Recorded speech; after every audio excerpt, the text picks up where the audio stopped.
안녕하세요, 경우선입니다. 오늘은 7월 10일자 주택시장 안전보안대책 추진 방안에 대해서 정부가 발표한 내용을 잠시 보고 갈까 싶습니다. 국토교통부에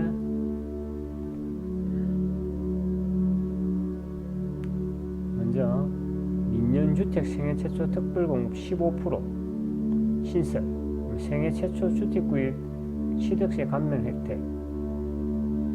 정부에서 생애 최초 내 집 마련을 위한 기회는 넓히고 부담은 낮추겠다고 7월 10일자로 정책을 발표를 했습니다. 내 집 마련을 위한 청약 제도를 개선한다고 이야기를 했는데, 첫째, 생애 최초 특별 공급을 확대하고 무주택 실수요자의 내 집 마련을 지원을 위해 생애 최초 특별 공급 적용 대상 주택 범위 및 공급 비율을 확대한답니다. 적용 대상에는 국민주택뿐만 아니라 민연주택에도 도입을 하고, 공급 비율은 국민주택의 20%에서 25%까지 확대하고, 85제곱미터 이하 민연주택 중 공공택지는 분양물량의 15%, 민간주택은 7%를 배정을 한답니다. 이렇게 내용을 한번 보시고요. 다음에 소득 기준은 국민주택은 도시근로자 월평균 속도 100% 유지하고, 민연주택은 도시근로자의 월평균 소득 130% 이하까지 확대를 한답니다. 19년 도시근로자 월평균 소득 130% 기준을 보면은 2인 가구일 때는 569만원, 3인 가구일 때는 731만원, 4인 가구일 때 809만원이 적용이 됩니다. 두 번째, 신혼부부 특별공급 소득 기준을 완화한답니다. 생애 최초로 주택을 구입하는 신혼부부의 소득 기준 완화.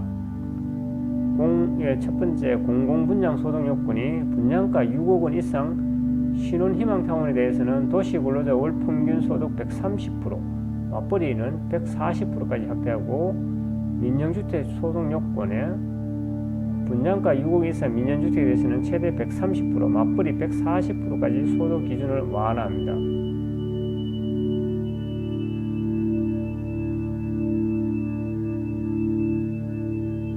이것도 표를 한번 보시고요. 세 번째, 주택 구입 부담을 경감한답니다. 생애 최초 주택에 대해서는 취득세 감면. 현재 신혼부부에 대해서 허용되는 생애 최초 주택 구입 시 취득세 감면 혜택을 연령, 혼인 여부와 관계없이 확대 적용하고, 1.5억 원 이하일 때는 100% 감면, 1.5억 원 초과해서 3억 원까지는 수도권 같은 경우 4억 원 이하일 때는 50% 감면. 감면 대상 주택가액은 세수 감소 규모 추계 이후 조정도 가능하고. 네 번째, 서민 부담 경감, 중저가 주택 재산 세율을 인하한답니다. 인하 수준은 공시가격 로드맵 발표 시 국토부에서 20년 10월에 논의한다고 되어 있네요. 다섯 번째, 사전 분양 물량 대폭을 한다. 확대. 현재 9천호에서 약 3만원 이상. 3기 신도시 조기 공급을 위해 2021년부터 사전 청약 9천호를 추진하고, 3기 신도시 외에 공공택지로 확대하여 3만원 이상 사전 청약을 추진한답니다. 여섯 번째, 서민 실수요자 소득 기준을 완화. 규제지역 LTV, DTI를 10% 우대하는 서민 실수요자 소득 기준을 완화. 요거는 20년 7월 13일부터 시행이 되고 있습니다. 소득 같은 경우에 보면은 현행은 투기지역 투기과열지구에서 부부 합산 연소득이 7천만원 이하, 생애 최초 구입자는 8천만원 이하인데, 개선되는 게 부부 합산은 연소득 8천만원 이하, 생애 최초 구입자 9천만원, 각각 1천만원씩 인상이 되네요. 조정 대상 지역도 부부 합산 연소득 6천만원, 생애 최초 구입자 7천만원에서 부부 합산 8천에 생애 최초 구입자 9천만원 이하로 늘어났고요. 대신에 주택 보유 여부는 무주택자겠죠. 일곱 번째, 잔금 대출 규제 경과 조치를 보완한답니다. 규제 지역 지정 변경 전까지 입주자 모집 공고된 사업장의 무주택자 및 처분적 구무 1주택자 잔금 대출에 대하여 규제지역 지정 변경 전 대출 규제를 적용합니다. 이것도 20년 7월 13일부터 시행하고 있고, 일반적인 대출 규제 변경 시 경과 조치와 동일하게 조정한답니다.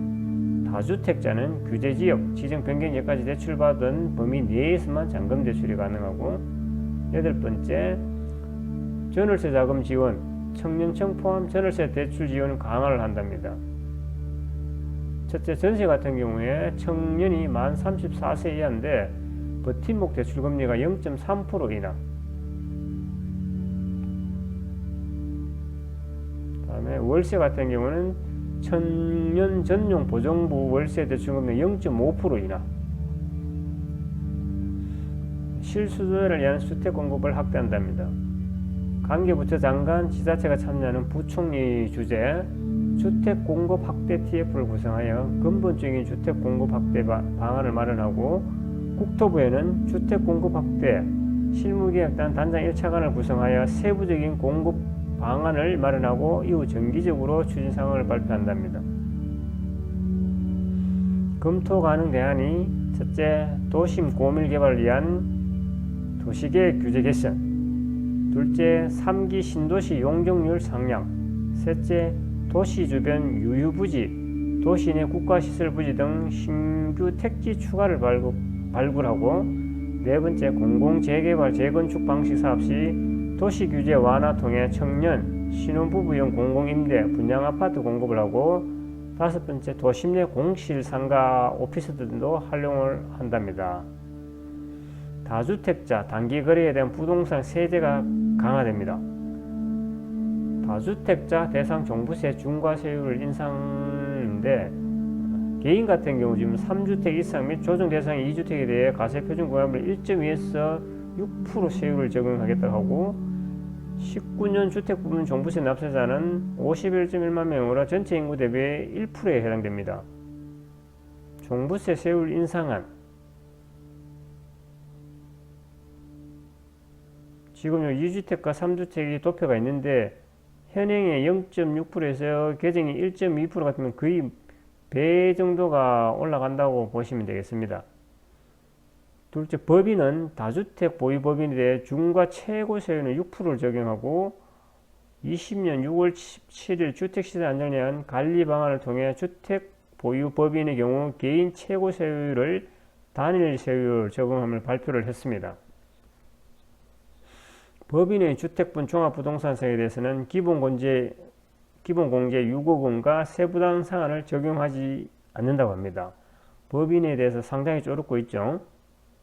양도소득세, 매물 유도를 위해 내년 종부세 부과를 21년 6월 1일까지 시행을 유예를 하는데, 21년 6월 1일까지는 매매를 하라 이 말이겠죠.